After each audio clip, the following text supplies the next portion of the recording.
Hello students, how are you all? Welcome to my channel that is Direction of Chemistry. So बच्चा last lectures में हमने GOC के क्या discuss किया था, we deal with the carbocation and their stability.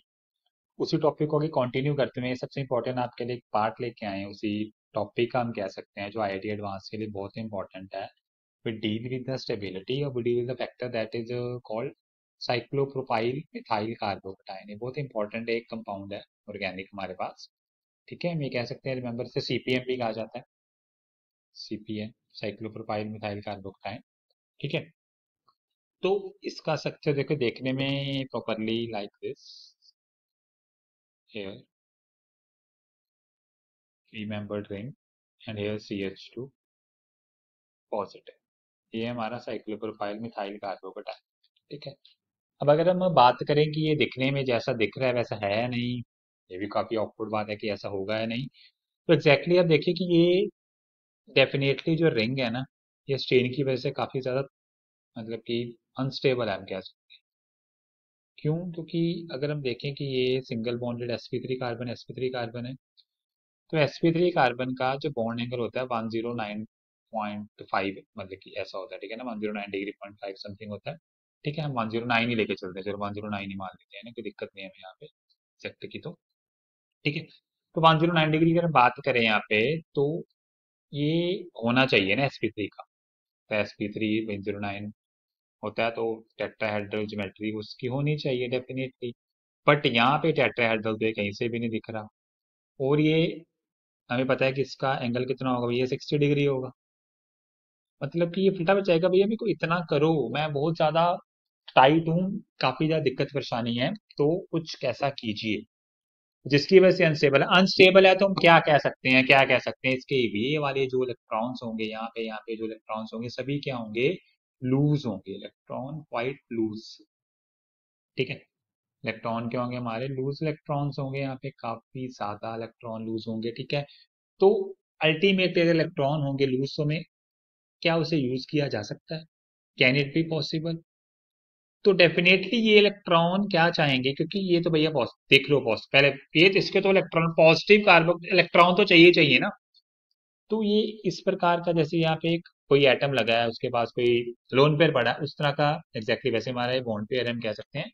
तो ये जो स्ट्रक्चर है इसमें देखिए इस प्रकार का होना चाहिए, लाइक जैसे मैं ऐसे इसी पे ही बना देते हैं। ठीक है, जैसे ये जो हमारा लाइक दिस वन है, यहाँ पे एक हमारा ऐसे करके बॉन्ड। ठीक है, CH वाला। ठीक है, फिर यहाँ पे हमारे पास sp2 है, तो sp2 में पहले इरेज कर रहा हूँ, पॉजिटिव चार्ज पता ही है आपको sp2 है, तो मैं यहाँ पे एक ऑर्बिटल बनाना हूँ। देखिए हमारे पास p ऑर्बिटल आ गया sp2 का, क्योंकि ये sp2 का एक एनाबाइडाइज ऑर्बिटल है। तो ये चाहेगा भैया यहाँ से ओवरलैपिंग ये चीज की पॉसिबिलिटी है, ये डेफिनेटली होती भी है। ठीक है, तो मतलब कि ये जो स्ट्रक्चर हमें दिख रहा है वो एग्जैक्टली किस प्रकार का है, जो एग्जैक्टली जो इसका स्ट्रक्चर ट्रू स्ट्रक्चर की बात करें वो कुछ ऐसा है। देखिए दिस वन, दिस। ठीक है, यहाँ पे CH2 पॉजिटिव और यहाँ पे भी इलेक्ट्रॉन। ये है इसका एग्जैक्टली ट्रू। अगर यहाँ पे बात करें, अगर ये डेल्टा पॉजिटिव हुआ, इलेक्ट्रॉन मूव के डेल्टा पॉजिटिव, तो यहाँ पे कितना आया, प्लस कितना, प्लस ये आ गया हमारे पास, यहाँ पे हो जाएगा प्लस, तो ओवरऑल है 1 - 2 डेल्टा। ये एग्जैक्ट पिक्चर है भैया इसकी सीपीएम की, ये होता है हमारा सीपीएम। तो कंसेप्ट क्या है देखिए, तो मतलब कि ना ज्यादा में बात मान लेते हैं, अगर मैं कंपेयर करने के लिए आएगा तीन चार अगर ऐसी रिंग्स, तो हम कहेंगे स्ट्रक्चर अनस्टेबल है भैया। बट अनस्टेबल टू, आप देखते काफी एंगल स्ट्रेन। ठीक है, बट इसकी स्टेबिलिटी किसने बढ़ाई? ये एग्जैक्टली क्या है, सिग्मा वाले ही तो इलेक्ट्रॉन दे रहे हैं ना, सिग्मा वाले रेजोनेंस कर रहे हैं ना। इसे हम क्या कहेंगे, सिग्मा रेजोनेंस। ये क्या कहते हैं हम, सिग्मा। इसकी वजह से स्टेबिलिटी बढ़ रही, ड्यू टू सिग्मा रेजोनेंस की स्टेबिलिटी बढ़ रही है भैया। हाइपर कंजुगेशन भी तो सिग्मा रेजोनेंस ही होता है, हाइपर कंजुगेशन ऑल्सो मैंने sigma resonance.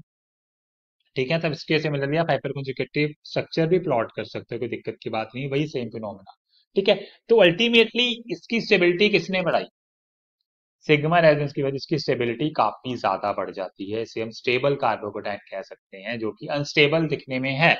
But exactly stable है। तो हम कह सकते हैं, जैसे मैं किसी कंपाउंड में अगर मैं इस तरह का कोई कंपाउंड बनाऊं आपके लिए, ठीक है, यहाँ पे इस प्रकार का, देखिए ये लाइक दिस और यहाँ पे पॉजिटिव, तो 3 मेंबर रिंग है भैया, देखिए इस तरह की, तो उतने ज्यादा स्ट्रक्चर्स बनेंगे, उतने ज्यादा हमारे इलेक्ट्रॉन डीलोकलाइज होंगे सिग्मा वाले, तो उतनी ज्यादा क्या होगी, इसकी स्टेबिलिटी होगी। तो आईआईटी के लिए ख्याल रखना कि इस प्रकार के स्ट्रक्चर को हम स्टेबल मानते हैं काफी ज्यादा, due to sigma resonance. Is it clear? हाँ ठीक है, 5-6 मेंबर में भी रिंग हो सकती, 4 मेंबर रिंग हो सकती है, बट उसमें स्ट्रेन इतनी ज्यादा नहीं होती कि इलेक्ट्रॉन इतने ज्यादा लूज हो कि वो सिग्मा रेजोनेंस कर सके। Is it clear? Got it बच्चा? तो ये था हमारा साइक्लोप्रोपाइल मिथाइल कार्बोकेटाइन के बारे में कुछ, हमने क्या की इसके बारे में प्रॉपर आपके लिए चर्चा की है। इज इट क्लियर बच्चा? तो अगर अब सिंपल सा फिनोमेना, ठीक है, गॉट इट? तो अब हम ये कार्बोकेटाइन का फंडा हमारा क्लोज, ठीक है, इंटरमीडिएट हमारा पहला था कार्बोकेटाइन, इसके बारे में प्रॉपरली हमने स्टडी कर ली, ठीक है, प्रॉपरली क्लोज, ठीक है। तो अब हम आते हैं, हमारा अगला फैक्टर क्या है भैया? अगला फैक्टर हमारे पास फ्री रेडिकल्स भी हैं, ठीक है, बस उससे पहले हम डील करते हैं कार्बे अनायन से, ठीक है, डील विद कार्बे अनायन। अब carbanion, remember carbocation positively या negatively charge, electron rich species होते हैं, 8 इलेक्ट्रॉन्स होते हैं आउटरमोस्ट शेल के बाद, शेयरिंग के बाद, आउटरमोस्ट शेल में शेयरिंग के बाद sp3 होता है भैया, sp3 आ गया तो भैया अनहाइब्रिडाइज नहीं है, तो रेजोनेंस तो भूल ही जाओ ना, और पिरामिडल इसकी शेप होती है। Is it clear? Just like ammonia करते हो ना, ठीक है। तो ये हो गया हमारा कार्बे अनायन, ठीक है। डेफिनेटली लुईस का बेस है, स्टेबिलिटी आप इंडक्टिव इफेक्ट से भी देख सकते हो, ठीक है। इंडक्टिव में जितने ज्यादा आई ग्रुप होंगे, प्लस आई इफेक्ट होगा, उतनी इनकी स्टेबिलिटी कम हो जाएगी, इलेक्ट्रॉन ज्यादा है इसलिए तो अनस्टेबल है ना, ठीक है। गॉट इट बच्चा? इलेक्ट्रॉन ज्यादा है तो इसीलिए यह अनस्टेबल है। तो इसकी अगर हम स्टेबिलिटी देखें तो हम ये लिख सकते हैं कुछ एक वर्ड्स में आईआईटी के लिए, आपके लिए, कि directly depend upon electron withdrawing group, ठीक है, electric depend upon minus R, फिर हमारा आएगा माइनस एच, फिर उसके बाद हमारा आएगा माइनस आई, ठीक है, सबसे ज्यादा आर होता है, फिर एच, फिर आई, ठीक है बच्चा। रेजोनेंस, रेजोनेंस से फर्स्टली डिपेंड किस पे करेगी बच्चा? I will write it down, plus वाले फिनोमेने के, ठीक है, that is plus R plus H plus I, ठीक है। तो ये होगी इसकी स्टेबिलिटी का ऑर्डर। इज इट क्लियर बच्चा?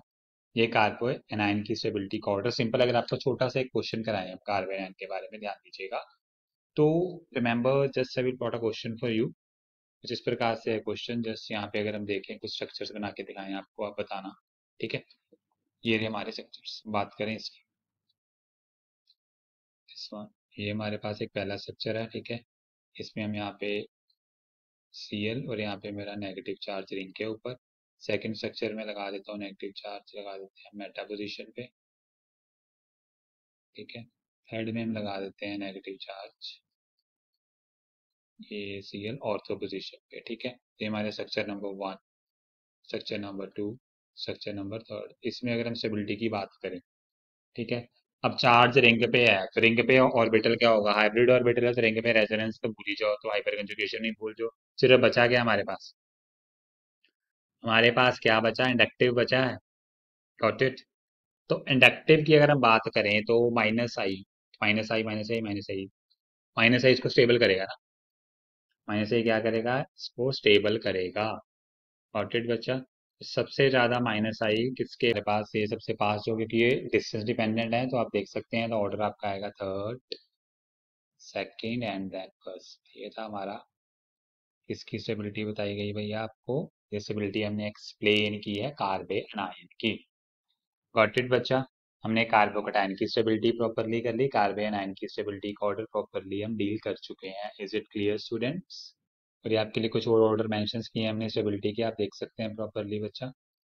This one stability order, alkyl and benzyl carbon and the primary are more stable than tri, then you can say that alkyl carbon ions, ठीक है बच्चा, ड्यू टू रेजोनेंस की वजह से, ठीक है। Similarly ये भी आप स्टेबिलिटी का ऑर्डर देख सकते हैं। किसी बच्चे के स्टेबिलिटी की ऑर्डर में, किसी और फिनोमेना में कोई दिक्कत हो, you can please ask in the comment section बच्चा, I would be there for you, ठीक है। मिलेंगे नेक्स्ट लेक्चर में, प्रॉपरली हम करेंगे, उसके बाद हम देखेंगे कुछ रेजोनेंस, कौन से इफेक्ट ऑफ रेजोनेंस जिनमें नहीं हो सकता, या जो कौन से ग्रुप का जो रेजोनेंस को रोक सकते हैं उसके बारे में डील करेंगे. So meet you in the next lecture. Please like the video and subscribe my channel. Thank you.